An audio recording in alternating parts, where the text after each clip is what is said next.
Painting day. It's not ideal weather for painting, but there never is this time of year. But I know it's going to be not long before I need to start using this spreader, so if I don't get some paint on it now, I probably won't, or I won't say never will, but it's never going to be a better time now while it's relatively clean than there is in the future. So, well, the paint came a few weeks ago, but good weather and my time was a bit short supply back then, so we're going to try and spend a few hours this morning and see if we can get something on this that will keep it going, hopefully, for a few more years. Although it looks brighter on the camera, it's a little bit dark in here, so I think what I'll do, doesn't predict any rain, but at least I'll pull it out to the front of the shed. Just move the little International out of the way and get to it.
So I've just been over it with the wire brush, just basically rubbing off the loose rust, loose paint, bit of mould, or moss rather. Yeah, I mean, you know, if you're doing it properly, then obviously you'd want it sandblasting and priming and all that. You can see there's, I think there's like some red primer underneath it, but we're not going to do any of that. We're just going to slap some paint on it, basically. I'm going to use a roller.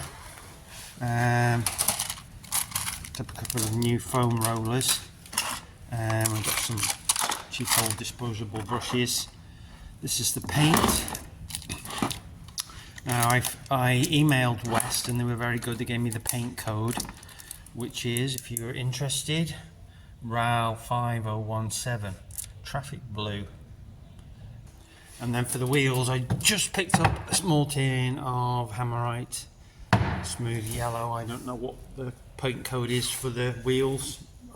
On the pictures they are yellow, and this is going to be some sort of yellow. As I said, this is not a full restoration, this is an old muck spreader, so we're just going to slap some paint on it and hopefully it will keep it in better condition for a few years.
That's probably as much as I can do with the roller.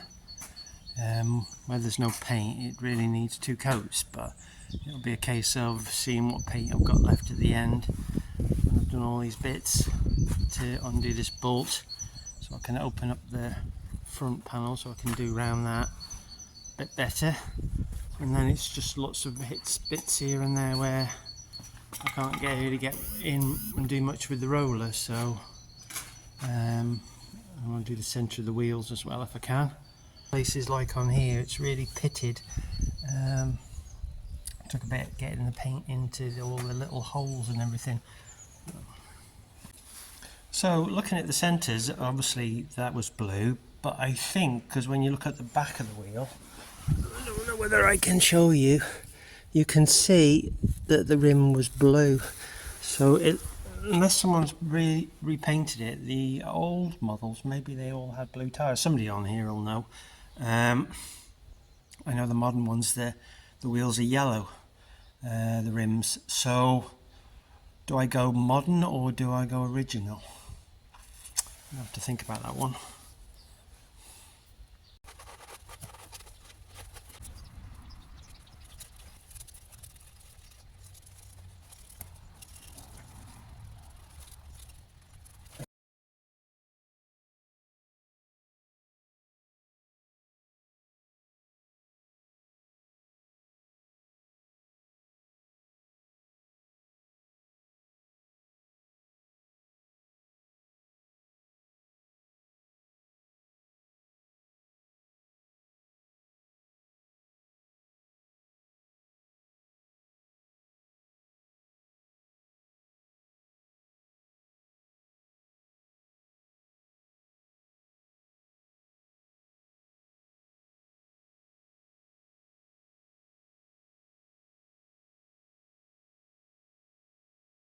Don't know well whether you can see, but where there was no paint, it's a darker than where there was paint before. So I have a little bit of paint left, about half, 3/4 of a litre.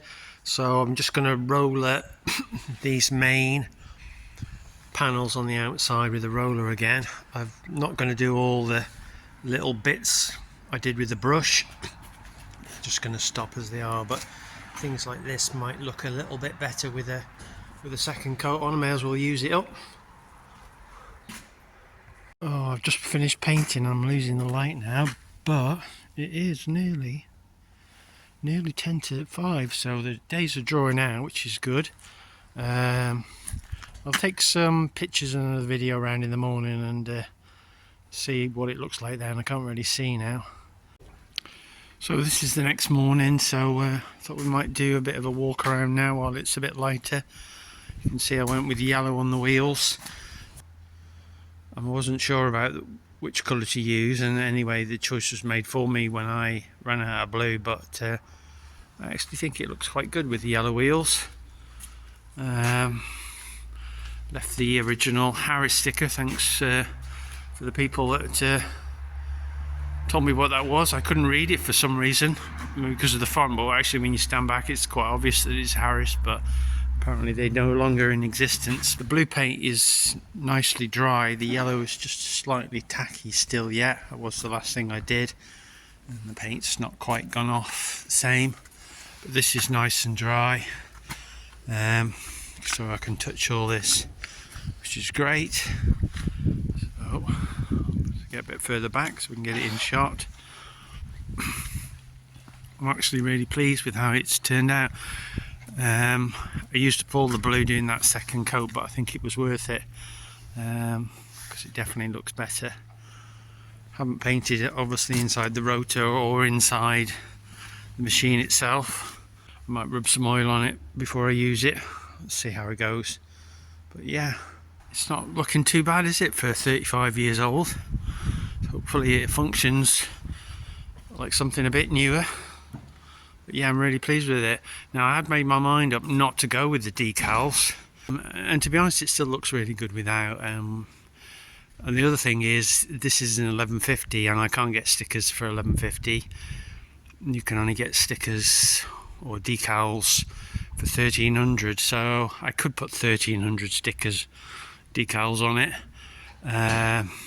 Maybe put those greedy boards back on the top would probably make it 1300, or I don't know, I could just leave it as it is. I'm not really sure. I don't know what you guys think.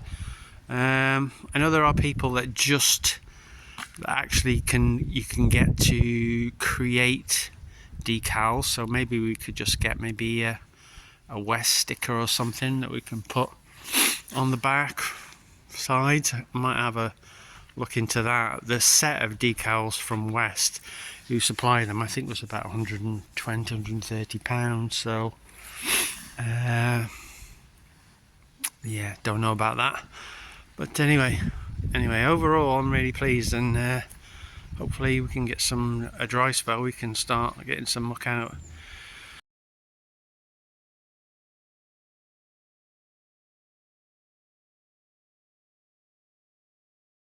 Anyway, thanks very much for watching.